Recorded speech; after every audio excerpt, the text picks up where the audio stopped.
A gente vive num sistema de extrair, produzir e descartar. Mas, vamos ser sinceros, esse modelo está com os dias contados. A boa notícia? Já existem outras ideias, outros caminhos. Como é que a gente pode construir uma economia que, em vez de destruir, regenera o nosso planeta e cria mais justiça social? É isso que a gente vai explorar agora. O nosso percurso vai ter 5 paragens. Primeiro, vamos entender o problema, essa nossa economia do descarte. Depois, vamos mergulhar em 3 soluções bem poderosas que estão a virar o jogo. E no fim, a gente junta tudo para ver como essas ideias podem, de facto, reescrever o nosso futuro económico. Vamos lá? Ok, vamos começar pelo começo. Para mudar um sistema, primeiro a gente precisa de o entender bem. E o sistema atual tem um nome: economia do descarte. Parece uma pergunta boba, né?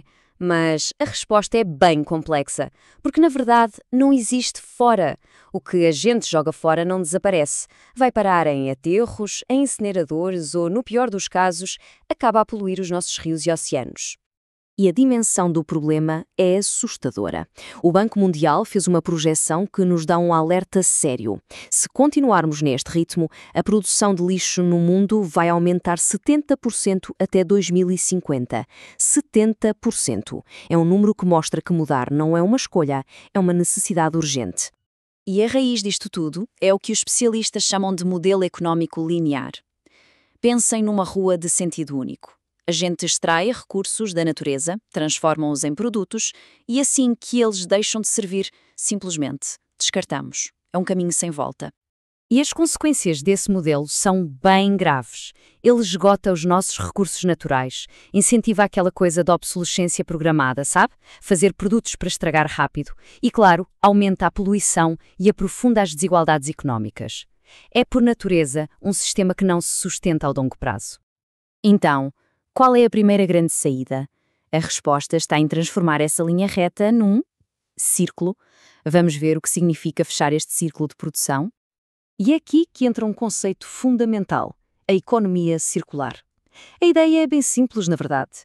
Em vez de uma estrada que termina num aterro, a gente cria um ciclo. O objetivo é pensar em produtos e sistemas onde o desperdício simplesmente não existe, porque os materiais estão sempre a ser reaproveitados. O que seria lixo vira um novo recurso. A diferença é da noite para o dia, como dá para ver aqui.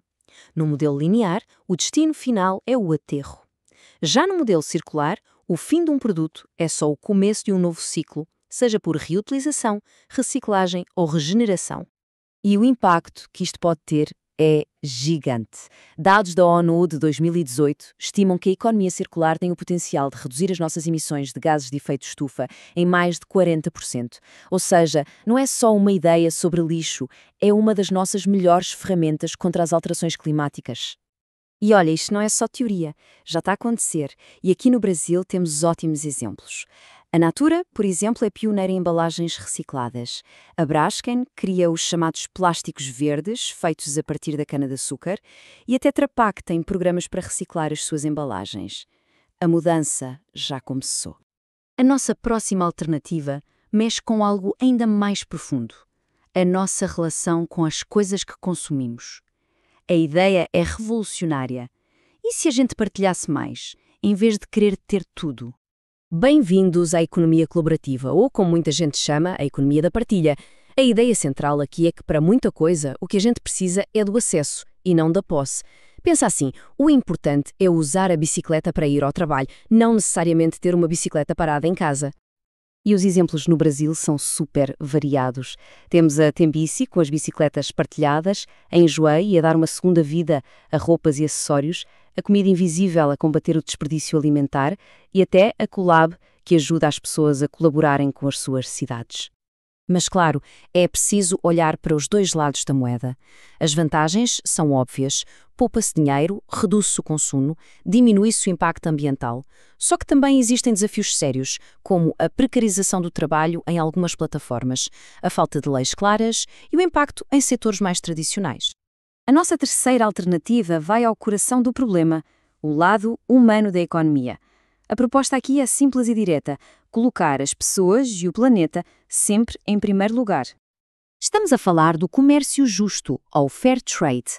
É um movimento global que luta para garantir que os produtores principalmente os mais pequenos, recebam um preço justo pelo que produzem e que todo o processo respeite as pessoas e o meio ambiente. E uma das formas mais conhecidas de identificar estes produtos é através do selo Fairtrade. Quando vemos este selo numa embalagem, ele funciona como uma garantia de que aquele produto seguiu uma série de regras éticas e de sustentabilidade. Mas o que é que este selo garante na prática? Garante coisas que deviam ser básicas: condições de trabalho dignas, um preço mínimo que protege os produtores das flutuações do mercado, a proibição total e absoluta do trabalho infantil e ainda incentivos para práticas agrícolas mais sustentáveis. Esta frase, que vem de uma análise sobre o documentário The True Cost, acerca da indústria da moda, é muito poderosa. Ela resume tudo.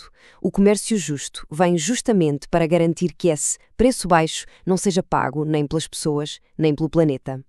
E, mais uma vez, o Brasil tem exemplos inspiradores, desde cooperativas de café, como a Copfa, passando pela Ouro Verde Amazânia, que trabalha com a castanha do Pará, e até grandes marcas como a Cacau Show, com edições limitadas, e a Yves Zé, que usa ingredientes de comunidades indígenas, seguindo estes princípios. Muito bem, chegamos à nossa última secção. É aqui que a gente vai juntar todas as peças. Como é que a economia circular, a colaborativa e o comércio justo se combinam para, de facto, reescrever a nossa história económica? Então, o que vimos até agora?